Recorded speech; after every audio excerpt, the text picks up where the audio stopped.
Hi, it's Neil Friedman here from Northampton Nutrition Center. I wanted to do a video on, well, you can see it there, why. Why be healthy? Why do exercise? Why eat healthily? Why look after yourself? Now, I'm sure many people have many different reasons for doing any of these things. And yes, of course, aesthetics plays a big part, especially I think with the younger generation. We all see these glamour models and fitness models in bodybuilding magazines or in the ladies magazines, etc. And there's this unrealistic expectation set. I think a lot of guys that come into my shop, they bring me a picture from Men's Health or whatever magazine and say, I want to look like this guy over here. And they bring me a picture, and they don't quite realize that in many cases, I don't want to say all, but in many cases, a lot of those fitness models have used steroids, should we say, or performance enhancing drugs to get like that. But even that aside, I think what's quite important is that most of those fitness models don't look like that 12 months a year. Those photographs are generally taken in a 2 or 3 week period around the show season. So these guys have trained hard. That's the most important thing. They put in a huge amount of effort in training. Then they've gone and done a dramatic cut where they've pretty much starved themselves to get their body fat percentage to sometimes stupidly low figures of 5 or 6%, but certainly sub 10% for the show season. They've got a reason for doing that, and then they do all their photographs, and those photographs come out for the rest of the year. And you see those photographs in the Men's Health magazines and in these magazines. But after that show period is done, most of these guys, from the point of view of being healthy, the cut ends, and they start to eat again, and of course, the six pack doesn't remain quite as visible. They don't quite look so lean for the rest of the year, but of course the magazines show these pictures, and these guys put out the pictures in terms of promoting themselves all year round. So a lot of people, I think, kind of get that aspect of it wrong. So yes, aesthetics is important, but I think to try to answer the question of why, I had to kind of look to myself and think to myself, why do I do it? Why do I go to the gym 4 or 5 times a week? Why do I still partake in sport? Why do I eat healthily? And I've been trying to find a way of capturing what that's all about, and explain that easily.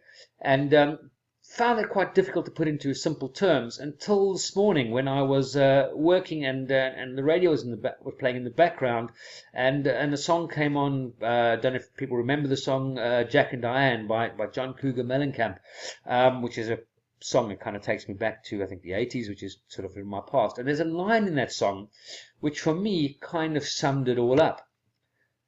I'm not going to sing because I've got an atrocious singing voice, but the line is, oh yeah, life goes on long after the thrill of living is gone. And that hit home to me, is what it's all about. We live in this incredible era today with modern medicine and medical science extending our lifespan. We are all capable today, and certainly my generation potentially, of living 100 plus years. But just because we're alive doesn't necessarily mean we're living.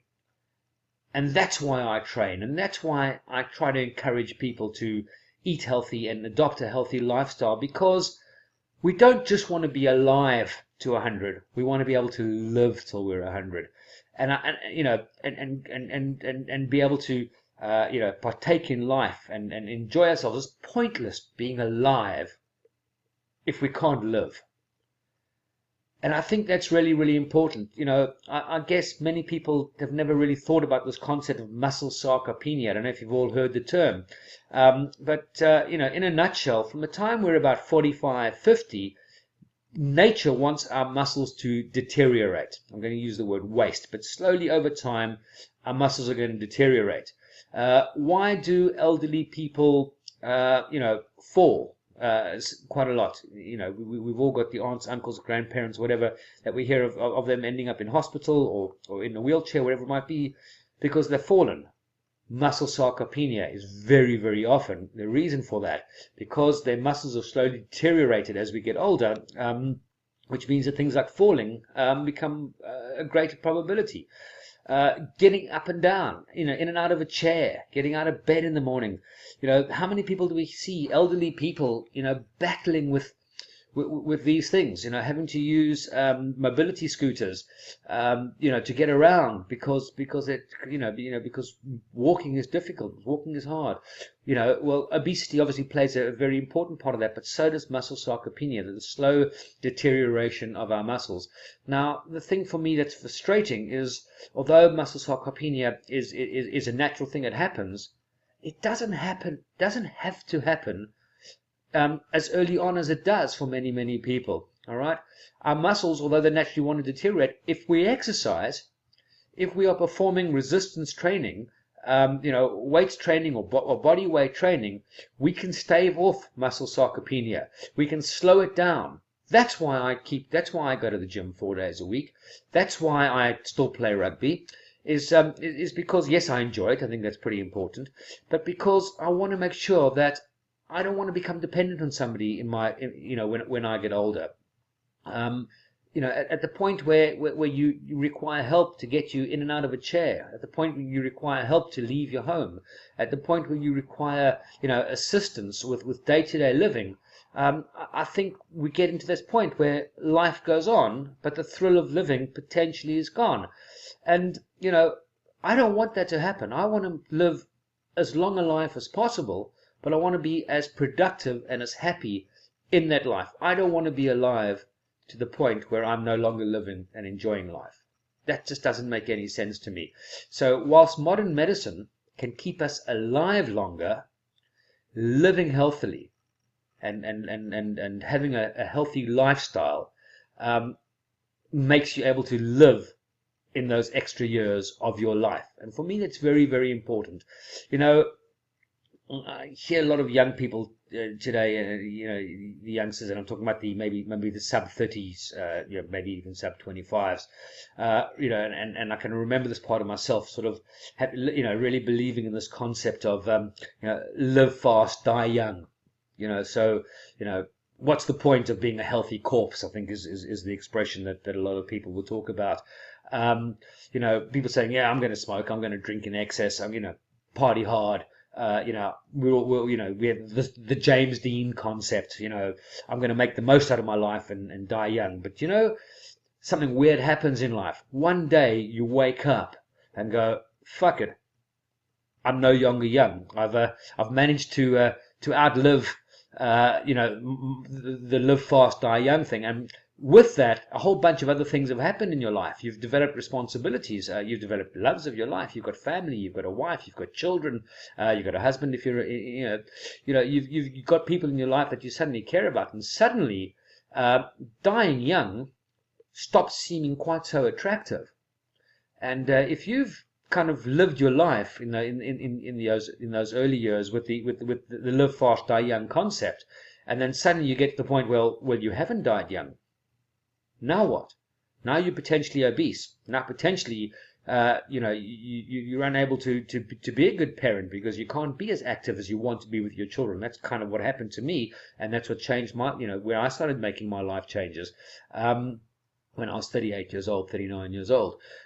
So, live fast, die young is a great ideal when you're young.